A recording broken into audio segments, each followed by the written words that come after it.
তো hello viewers, রোজকার মতো আজকে আমি কলেজে যাচ্ছি। তো ভাবলাম আজকে ভিডিওটা আপনাদের সাথে শেয়ার। এটা বেসিক্যালি সোনাডাঙ্গা থেকে 0 পয়েন্ট যাওয়ার পথ খুবই খারাপ এবং বাজে অবস্থা।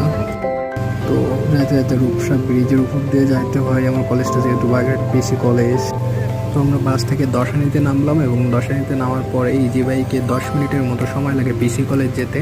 কলেজে দেখি যে স্যাটেলাইট ক্যাম্পেইন হচ্ছে, তো সেখানে সবাই একটা ফ্রেমও আছে, সেখানে সেই ফ্রেমে সবাই ছবি টবি ওঠাচ্ছে, আমরাও ছবি তুললাম। ছবি তুললাম, আমার একটা রিলস ক্রিয়েট করে দিই, তো একটা রিলস ক্রিয়েট করে দিলাম। লাইব্রেরিতে যেহেতু কাজ ছিল তো আমরা চলে গেছিলাম লাইব্রেরিতে কাজ মিটিয়ে আবার চলে আসছি। দেন আমরা একটু ক্যাম্পাসের সামনেটা ভিউ নিলাম, খুবই সুন্দর। এখানে অনেক প্রাচীন গাছ আছে এবং অনেক উঁচা উঁচা গাছ, বেশ সুন্দর দেখায়।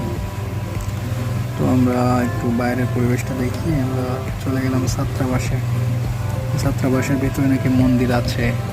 গিয়ে তো আমি অবাক, ডান হাতে দেখি যে একটা বায়োগ্যাস প্ল্যান্ট আছে। তো এটা হচ্ছে জগবিখ্যাত আচার্য প্রফুল্লচন্দ্র রায়, তিনি প্রতিষ্ঠা করেছিলেন বা নির্মাণ করেছিলেন।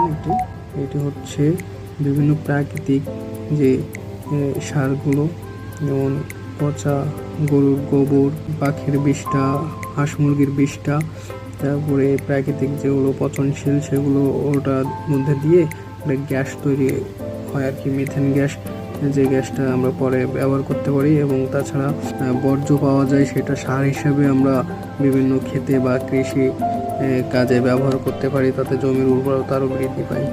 তো এটা সেই সময় তৈরি করেছিল প্রফুল্লচন্দ্র রায়। তো আমাদের এক্সাম ছিল, যেহেতু আমরা আর বেশি দেরি না করে চলে যাচ্ছিলাম। তো এটা হচ্ছে বায়োগ্যাস প্ল্যান্ট, ঠিক আছে। তো আমরা মন্দিরটা দেখার উদ্দেশ্যে আসছিলাম, এখন মন্দিরের সামনে চলে এসেছি।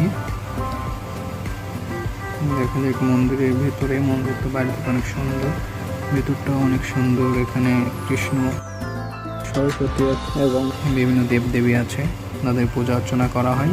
এবং ভিতরে হল আছে, ম্যাচগুলোও আছে।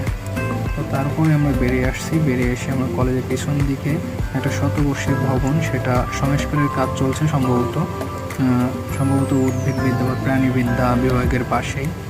তো ওখান থেকে আমরা আমাদের ডিপার্টমেন্টে চলে আসছি এবং ডিপার্টমেন্টে এসে অ্যাডমিট কার্ড নেওয়ার পর দেখি প্রচুর বৃষ্টি হচ্ছে। বৃষ্টির সময় মাঠের যে ওয়েদারটাও খুবই সুন্দর দেখাচ্ছিলো, এই জন্য আমি এখানে একটা ভিডিও মেক করে নিলাম যে মাঠের যে পরিবেশ, সামনে অনেক বড় মাঠ।